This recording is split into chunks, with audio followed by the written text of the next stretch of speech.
Hello guys! Welcome sa ating bagong video. Noong mga nakaraan, di ako nakapag-upload ng video kasi nga si Blake nagkasakit. Kinailangan siyang makonfine ng ilang araw sa mekaniko because of that. At alam niyo yung naging problema niya? Kinailangan siyang i-top overhaul. Kaya sa video na to guys, gusto ko i-share sa inyo ano ba yung ibig sabihin ng top overhaul? Ano ba yung mga simptomas na kailangan ka ng i-top overhaul yung sasakyan mo? At ano-ano ba yung mga ginagawa o pinapalitang pyesa kapag sinabing top overhaul? So yun yung mapag-usapan natin sa video na to. So ano, ready na ba kayo? Tara, let's roll!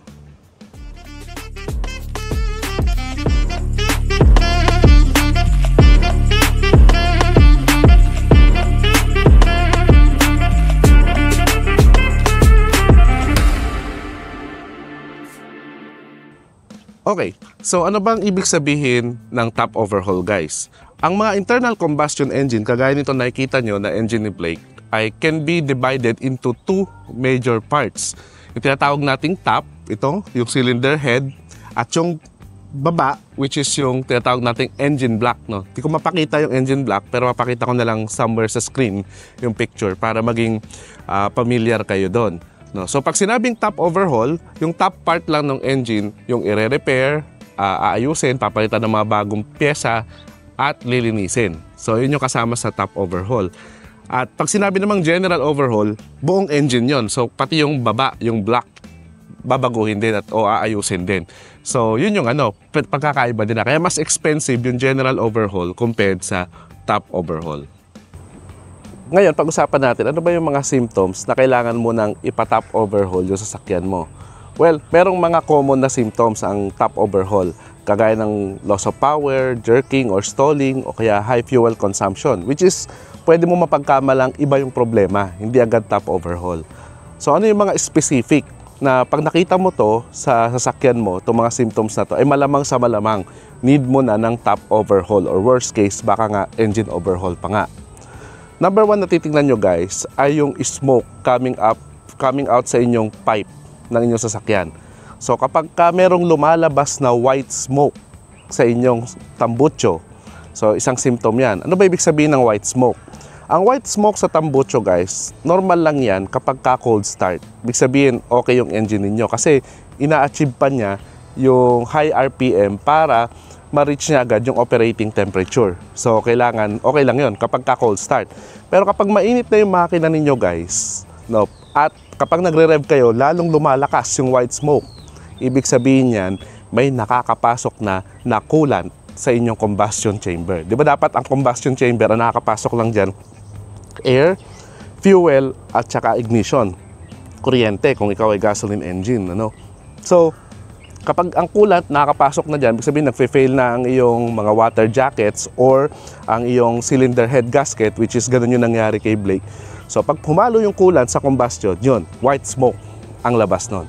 So another symptom is kapag chine-check nyo from time to time ang inyong sasakyan, nagbabawas siya ng coolant, nauubos yung coolant or yung tubig no, sa inyong radiator. So one sign din yon na kailangan na siyang i-top overhaul. Another sign is kapag in-open nyo yung radiator cap ninyo and then in-start nyo yung engine ninyo, after some time, nakita nyo may parang bula sa inyong radiator. Ibig sabihin, may pressure. Ibig sabihin, nakakasingaw na yung hangin from combustion to your radiator. So, ibig sabihin, nagfe-fail na yung mga seals niya, like yung cylinder head gasket. Kaya umahalo na yung pressure sa loob ng combustion chamber papunta sa inyong radiator. No, so yun, isang sign din yun. Ibig sabihin, malapit na kayong i-top overhaul. Isa pang symptoms ay yung kapag nakakakita na kayo ng bluish or grayish na usok mula sa inyong sasakyan, sa tambucho ninyo. Ano ba ibig sabihin ng bluish at saka grayish na usok guys? Ibig sabihin yan, nakakapasok na ang engine oil sa combustion chamber ng inyong sasakyan. So, nag-fail na yung mga seals. No? Kaya delikado yan guys kasi pwede rin yan mga hulugan ng general overhaul, hindi lang top overhaul. Kasi kung valve seals lang yung nagka-problema at ibang mga oil seals na ibabaw ng inyong engine, okay lang yon, top overhaul lang yon. Pero kung piston ring na yung dahilan yan, yun, general overhaul na siya. Kaya medyo delikado yung bluish at saka grayish na smoke na nakikita ninyo sa inyong engine. So kapag kaganyan, mapapansin nyo, no, ibig sabihin umahalo na, yung tinatawag nilang Sharon Cuneta, naghahalo na yung tubig, langis sa inyong sasakyan sa loob ng engine nyo, sign na yon na kailangan nyo na siyang ipa-top overhaul. Or worst case, baka nga general overhaul pa. So now, ano ba yung mga pinapalitang pyesa kapag magta-top overhaul tayo?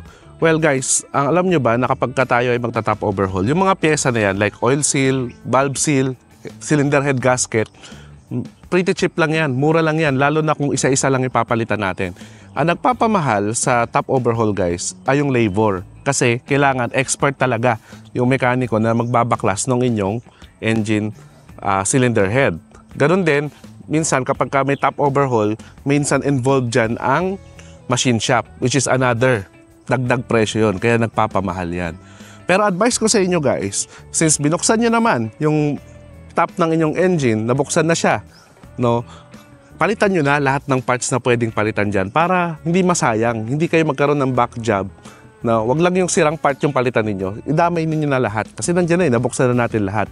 At take note, no, sa mga bibilin yung parts, laging original ang bibilin yung parts. So huwag kayo magsisettle sa mga class A lang or mga hindi original na parts, no? Kasi madali din masisira yon. Sayang lang tuloy yung labor ninyo.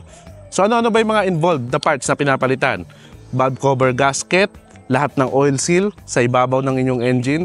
Sinecheck din dyan yung timing belt kung kailangan palitan na. No, kung may mga water jackets din na may sira, pinapalitan din yan. Pinapa-machine shop yung cylinder head ninyo para makinis siya.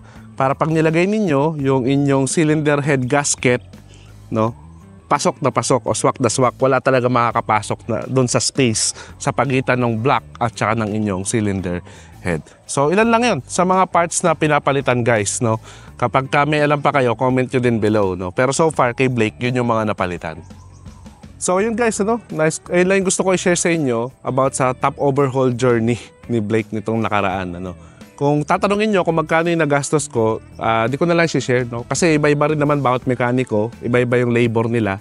At saka depende rin naman sa sasakyan, iba-iba rin yung presyo ng mga parts. So magva-vary talaga siya. Pero isa lang ang sure ko, hindi siya kasing mura ng mga common na repair ng inyong sasakyan. Kaya paghandaan nyo talaga ng budget kapag kayo ay magpapa-top overhaul. So yun lang guys, ano, yung gusto ko i-share sa inyo all about sa pagta-top overhaul. No, sana nagustuhan mo tong video na to at kung may natutunan ka sa video na to, click mo na may like button.